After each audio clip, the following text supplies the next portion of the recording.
Chers téléspectateurs, amis cadres et élites, je suis très heureux de vous retrouver aujourd'hui dans ce 5e numéro, n'est-ce pas, d'Élite, qui aura pour thème, vous le voyez transcrit, je pense, dans vos écrans, l'improductivité, source de tragédie.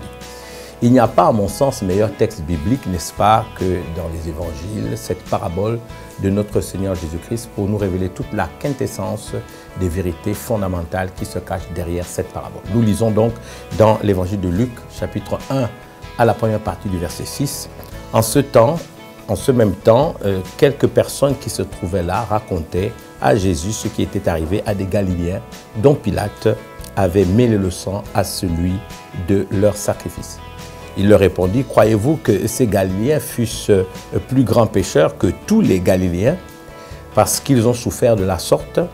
Non, je vous le dis, mais si vous ne vous repentez, vous paierez également. » Ou bien ces 18 personnes sur qui est tombée la tour de Siloé et qu'elle a tué, croyez-vous, dit Jésus, qu'elles fussent plus coupables que tous les autres habitants de Jérusalem? Non, je vous le dis, mais si vous ne vous repentez, vous périrez tous également. Alors, vous voyez, ces faits qui sont racontés par des Juifs à Jésus sont deux tragédies inouïes. La première, Pilate, n'est-ce pas, a assassiné, on va dire, des Juifs et il a mêlé, n'est-ce pas, leur sang à ceux des sacrifices rituels, n'est-ce pas, du culte judaïsant. Et lorsqu'ils vont vers Jésus, je suis pleinement convaincu que ces Juifs essayent d'émouvoir le Seigneur Jésus pour qu'il puisse avoir une réaction de sa part. C'était le Messie promis, le Messie attendu, et qu'il puisse user certainement de l'autorité divine qui était la sienne pour mettre fin, on va dire quelque part, à l'infamie, n'est-ce pas, dont s'était rendu coupable Pilate, le gouverneur, n'est-ce pas, qui représentait la puissance coloniale romaine. Jésus, en guise de réponse, leur pose une question. Ces gens qui ont souffert de la sorte ont-ils été plus grands pécheurs que les autres juifs? Et ensuite, Jésus va plus loin, il leur dit, mais il y a eu une tragédie à Jérusalem. La tour de Siloé est tombée sur un certain nombre d'entre eux. Ont-ils été plus pécheurs que ceux de Jérusalem? Alors, ce qui est, on va dire, pas intriguant, mais intéressant dans le texte que nous venons de voir, c'est que après avoir fait, on va dire, cette mise au point, le Seigneur Jésus lit justement à ces faits-là une parabole, et c'est là où nous venons même dans le cœur du sujet qui s'intitule ici « L'improductivité, source de tragédie ».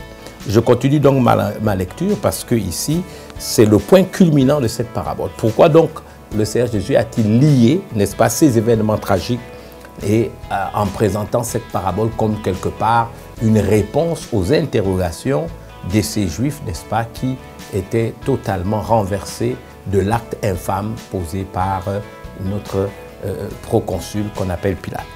Alors, je voudrais déjà ici rappeler à chacun d'entre vous que les paraboles sont des récits, des histoires, on va dire des contes, souvent inspirés des réalités, on va dire de la vie que le Seigneur Jésus utilise pour révéler une leçon de vie qui se doit d'être pour nous, on va dire, un sujet de méditation et de réflexion. C'est à ce titre que je voudrais poursuivre notre lecture. Un homme, dit Jésus dans sa parabole, avait un figuier planté dans sa vigne. Il vint pour y chercher du fruit, il n'en trouva point. Alors il dit au vigneron, voilà 3 ans que je viens chercher du fruit à ce figuier et je n'en trouve point. Coupe-le. Pourquoi occupe-t-il la terre inutilement? Le vigneron lui répondit, Seigneur, laisse-le encore cette année, je creuserai tout autour et j'y mettrai du fumier, de l'humus. Peut-être à l'avenir donnera-t-il du fruit, sinon tu le couperas. Nous sommes donc toujours dans l'évangile de Luc chapitre 13, cette fois-ci des versets 6 à 9. Vous savez, la version littérale, on va dire, originale du texte dit ceci, « Pourquoi tires-tu la sève nourricière de la terre inutilement ?» J'aimerais vous dire qu'en termes de tragédie, vous savez, une vie sans but est une tragédie. Une vie qui n'a pas de but, une vie qui se vit, on va dire, le jour, sans but à atteindre, sans défi à réaliser, c'est non seulement une existence insipide, mais ce type d'attitude et cette manière de faire est source de tragédie. C'est ce que Jésus essaye d'enseigner à ses interlocuteurs.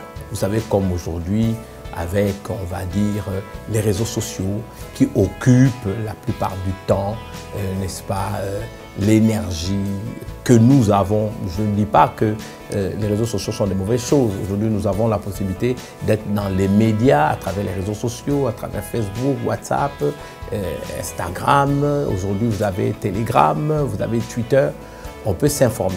Mais lorsqu'on est, on va dire, continuellement ballotté à tout vent d'idéologie, d'information, de doctrine, et qu'à un moment donné, comme cela nous est suggéré dans la parole de Dieu, on ne prouve pas le désir de vivre tranquille et de s'occuper de nos propres affaires, vous comprendrez, vous êtes assez intelligent pour le comprendre, qu'on n'atteint aucun objectif et à partir de ce moment, notre vie n'a aucune raison, n'est-ce pas, d'exister.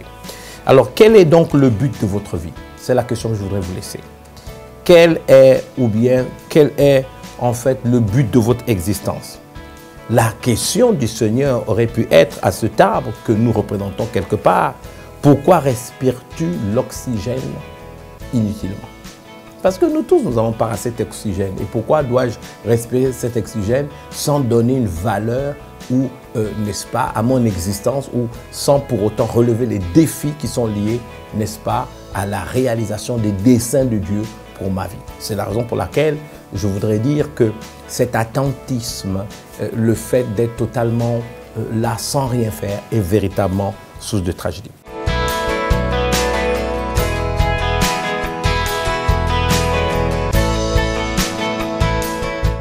Qu'il me soit permis ici de revenir sur 2 textes bibliques et permettez-moi de regarder ma Bible électronique pour ne pas raconter des histoires. Nous sommes dans l'évangile de Jean, chapitre, je crois, 15, verset 5. C'est Jésus qui parle, il dit « Je suis le cep, vous êtes le sarment. Celui qui demeure en moi et en qui je demeure porte beaucoup de fruits. » Il ajoute « Car sans moi, vous ne pouvez rien faire. » Cela signifie quoi? S'il dit « Celui qui demeure en moi et en qui je demeure porte beaucoup de fruits », cela suppose que lorsqu'on est improductif, c'est la preuve irréfutable que Jésus n'existe pas dans notre existence, que Jésus est hors de notre existence, puisqu'il dit lui-même « Celui en qui je demeure et qui demeure en moi porte beaucoup de fruits. » Donc l'improductivité peut être la preuve, n'est-ce pas, d'une absence totale de présence divine, de faveur divine, de Christ lui-même dans notre vie et dans notre existence.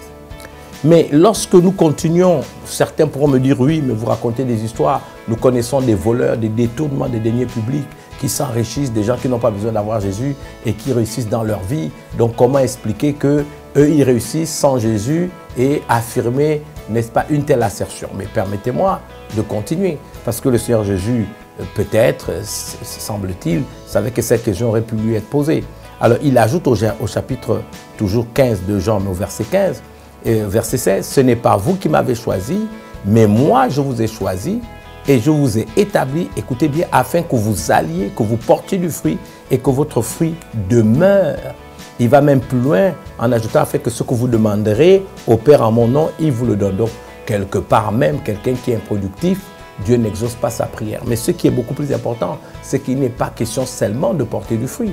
Il est question de voir ce fruit demeurer. Ce qui nous amène, n'est-ce pas, au psaume 112, verset 6, la Bible dit « La mémoire du juste ne périt jamais ». Donc, un détourneur de deniers publics peut s'enrichir, peut avoir de l'argent, il ne jouira jamais de ses biens. Et sa mémoire aura disparu avec lui. Mais ceux qui se sont enrichis correctement, qui ont travaillé, qui ont été, n'est-ce pas, dans le fait de l'effort au travail, l'énergie qu'ils ont déployée, le fait qu'ils ont respecté le principe qui veut que tout travail procure l'abondance. Ce n'est pas l'appareil, ce n'est pas le vol, ce n'est pas des raccourcis, n'est-ce pas, mais véritablement un travail. Non seulement, leur fruit va demeurer, leur postérité va jouir de leur travail, et à partir de ce moment, dans le temps et l'espace, on pourra continuer à voir le fruit de leur travail.